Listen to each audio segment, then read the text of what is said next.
Sweden is just the latest delegation to visit the country. Over the past year, despite the pandemic, there have been numerous European visits which have resulted in unprecedented economic and trade cooperation agreements. Foreign Minister Joseph Wu told TaiwanPlus's Divya Gopalan that he believes that China's aggressive responses to countries that don't fall in line with Beijing's policies, known as wolf warrior diplomacy, is helping turn democracies in Europe towards Taiwan. We saw that resolutions are being passed by Ireland, by many other European countries, including Sweden. And now they are sending parliamentary delegations to visit Taiwan to show support. And I think these kinds of support are being seen by the Taiwanese people, and at the same time are being seen by the European audience.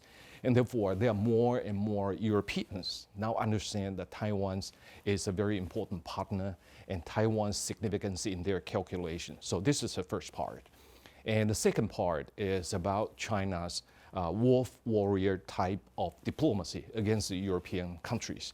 And the European countries now started to feel that it's enough for the Chinese government, especially the Ministry of Foreign Affairs, to do that kind of thing to the European countries.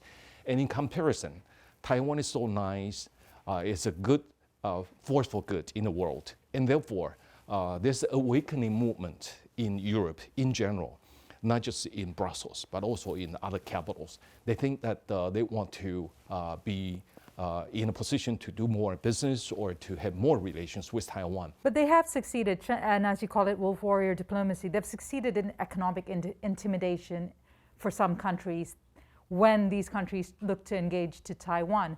But Taiwan has a number of allies that have remained steadfast. Can you tell us the importance of that, particularly those diplomatic allies that have remained a support for Taiwan? And I would like to stress that we have 14 diplomatic allies, and every one of them is very important for Taiwan for several reasons. The first reason, of course, is diplomatic recognition. When they recognize that Taiwan is an independent country with the name, with the national title, the Republic of China, that is significant itself. That Taiwan is not a country that is not totally unrecognized by the international community. We still have countries recognize Taiwan as independent. And the second is international participation. This is probably more important than ever. It is difficult for Taiwan to participate in some international organizations, especially the UN-related international agencies. And for us to be able to have our voice heard, we need to have friends and allies.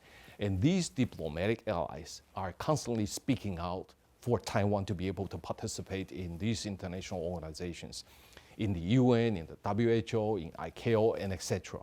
They say it in a very direct way that Taiwan needs to have a seat, that Taiwan needs to be able to participate. The 23 million people should not be excluded by the international community or international organizations. And their support is so direct that we can keep our voice heard through the voice of our diplomatic allies. Now, with Russia's invasion of Ukraine, it's suddenly become much more tangible when you have an authoritarian neighbor that they could invade.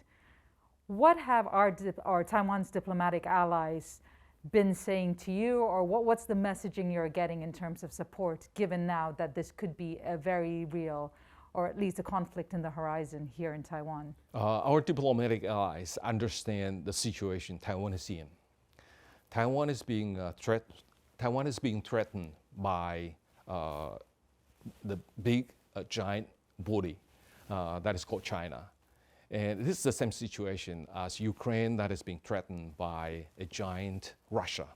So the kind of situation has some similarities, even though Taiwan and Ukraine are very different from each other. And our diplomatic allies understand the situation Taiwan is in, and therefore they understand and they support Taiwan's endeavor in trying to provide support to Ukraine. And it's not just the Taiwanese government coming out in condemning the Russian actions or sanction Russia. It is also the general public